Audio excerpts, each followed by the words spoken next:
Esta semana, coisa rara, entrevista do presidente de Angola, José Eduardo dos Santos, precisamente aqui à SIC, ou mais exatamente a Henrique Zimmermann. Um extrato da entrevista. E como vê a presença desses jovens que, devido à crise na Europa, à crise em Portugal, procuram outros destinos? São bem-vindos. Como sabe, aqui há uma grande falta de pessoal qualificado. E é do nosso interesse que todos aqueles que puderem vir contribuir nesta altura, que tenham a qualificação necessária para apoiarmos em projetos vários de desenvolvimento, que são sempre bem-vindos.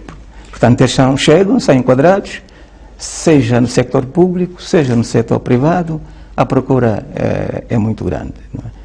E vejo que há empresas angolanas, como a Sonangol e outras, que fazem aquisições estratégicas em Portugal. Apoia esse tipo de aquisições, esse tipo de medidas? Naturalmente. Refere-se com certeza à realização de investimentos angolanos em Portugal. Claro, não temos ainda grande experiência. A Sonangol tem dado, enfim, os primeiros passos. Em alguns casos tem sido bem sucedida, em outros não. Mas o que interessa é caminhar, não é assim, digamos, realizando, trabalhando, que se aprende e que se consolidam os conhecimentos. Dizendo sim com a cabeça, José Eduardo dos Santos, portanto, vamos então comentar esta entrevista. Temo que os vistos de entrada da SIC sejam novamente dificultados. Eu vou começar pelo conteúdo das respostas. José Eduardo dos Santos falou de muitas coisas, mas eu vou me concentrar. Não vou falar, peço desculpa, não vou falar dos negócios de Angola com Portugal, os negócios de Angola com o Brasil e o primeiro assunto que foi os negócios de Angola. É o apoio aos investimentos. De Angola com Israel, que é um assunto que os portugueses acompanham com muito interesse. Falo dos 4 assuntos muito rápido: pobreza, que ele falou, corrupção, 3. E a questão dos protestos que ele resumiu como jovens que não se conseguiram enquadrar na vida profissional e académica de Angola e que por isso são frustrados e são esses que protestam. Nós sabemos o que é que se quer dizer integrar-se na vida profissional em Angola para o Dr. José Eduardo dos Santos. Sobre a pobreza.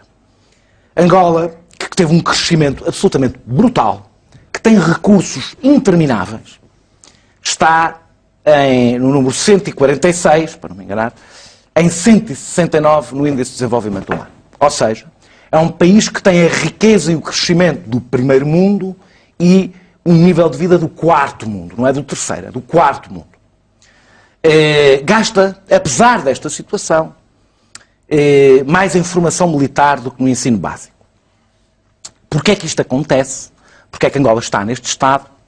O José Eduardo dos Santos disse que tinha a ver com a herança colonial. Já lá vão 40 anos. Eu acho que a herança colonial portuguesa é tudo menos alguma coisa de que Portugal se deve orgulhar. Acho que sou insuspeito nessa matéria. Basicamente, Portugal deixou em Angola miséria, atraso, analfabetismo e quase nenhuma infraestrutura. Mas passaram 40 anos e eu acho que a única coisa de que José Eduardo dos Santos pode estar a falar quando fala da herança colonial é a herança do nepotismo, da corrupção e do compadrio. Que essa é, de facto, uma herança, mas que ele refinou e melhorou muito. Segunda, corrupção. Ele disse que vai combater a corrupção. Zimmermann perguntou-lhe como combater a corrupção. Portanto, estava a perguntar ao senhor, o senhor pretende fazer um harakiri, prender-se a si próprio? O rosto da corrupção em Angola chama-se José Eduardo dos Santos. Isabel dos Santos, que começou muito cedo a sua carreira profissional, a sua carreira de empresária, no saneamento público. Foi um primeiro trabalho, as pessoas têm que começar por algum lado. Tem um império de petróleo, cimentos, banca, comunicação social, hotelaria, diamantes, telecomunicações, sem que se lhe conheça uma fortuna de família que lhe tenha permitido crescer desta forma e ser a número 136 mais rica do mundo, a 31ª de Angola, da África, a 31ª da África e a primeira de Angola. Tem uma fortuna pessoal de 2 mil milhões de euros. Portanto, como atacar a corrupção em Angola, prendendo o Dr. José Eduardo dos Santos, a Isabel dos Santos e a sua família, e o Manel Vicente, vice que tem também negócios à conta do Estado, e o chefe de gabinete do José Eduardo dos Santos, querem combater a corrupção em Angola, julguem estes senhores, que são o rosto da corrupção em Angola. E, por fim, a contestação dos jovens. Eu não sei se os jovens que está a falar são... Vou dar 3 exemplos. São os 3 exemplos todos deste mês de maio. Não são dos últimos anos, dos últimos meses. Os camponeses mortos na Lunda Norte, na zona diamantífera, com o apoio da polícia. Emiliano Catumbela, 22 anos, que foi preso numa vigília e barbaramente torturado na esquadra. Ou a população da Areia Branca, 5.000 famílias que ficaram em 3 dias sem casas, porque os senhores do regime angolano gostam de ter boa vista para a Baía de Luanda. Isto é o retrato de Angola. O que eu vi nesta entrevista, isto foi o que eu não ouvi falar nesta entrevista. O Zimmermann disse que a transparência, disse ao Diário de Notícias, a transparência do presidente angolano surpreendeu-me. Devo dizer que a entrevista do jornalista Zimmermann, a sua transparência também me surpreendeu. Eu aprendi, não sei se é jornalista aos 18 anos, que a função do jornalista é fazer perguntas difíceis e incomodar. Não foi isso que vi. Clara. Foi bom não usaste a frase repugnância, coisa que eu senti. Se alguém quer saber alguma coisa sobre Angola e os angolanos, certamente não saberá, não é os angolanos, sobre o regime angolano. Não vamos confundir Angola e os angolanos com o regime angolano. Mas eu falo de Angola. Não, estas coisas que o Daniel Oliveira falou, que têm a ver com o povo angolano, não a saberemos no jornalismo português. Do regime, sabemos aquilo que ele nos quiser dar, porque o regime tem vindo não só a comprar e corromper os jornalistas, como se prepara para adquirir uma fatia larga do que resta de jornalismo em Portugal, com um bocadinho de independência. E, portanto, ou pelo medo, ou pela alta censura, ou pelo que está para vir, ninguém em Portugal vai falar sobre Angola. Não vai haver Hard Talk, não vai haver BBC, não vai haver nada disso. E, recordemos-lo, esta gente esteve à beira de comprar a televisão pública. Coisa que não o fez por um triz. E, portanto, não saberemos pelo jornalismo português o que se passa com os angolanos. Saberemos alguma coisa do que o regime nos quiser dar. E sabemos dos negócios, como disse o Daniel. Portanto, eu vou citar um escritor, um grande escritor de viagens e de ficção chamado Paul Theroux. O Paul Theroux é um escritor americano, que já várias vezes nomeado para o Nobel, nomeado no sentido, é um dos nomes que rola sempre a receber o Prémio Nobel, um homem que se dedicou aos problemas do pós-colonialismo um pouco como V.S. Naipaul, Prémio Nobel, e ele resolveu fazer uma grande viagem, ele escreve grandes livros de viagem em sítios inóspitos, perigosos, e em guerra ou guerrilha, onde as pessoas vivem em condições de grande dificuldade e sofrimento, e resolveu fazer uma grande viagem da África do Sul, de Cape Town, da cidade do Cabo, até Timbuktu e ao Mali, onde estão os fundamentalistas. E quando chegou a Angola, interrompeu a viagem e entrou num desespero existencial medonho e voltou à América, porque disse, não consigo escrever sobre isto. Para escrever sobre este país, eu teria que ser não escritor, mas proctologista. Ou seja, teria que ser um especialista do colo, do reto e do ânus. E porquê é que ele diz isto? Encontrei aqui qualquer coisa, um nível de perversidade que não tinha encontrado. Encontrei um regime tirânico, predatório, estou a citar, predatório, e foi citado nos jornais todos, no Guardian, no New York Times, etc. Predatório, tirânico, injusto e totalmente desinteressado do seu povo.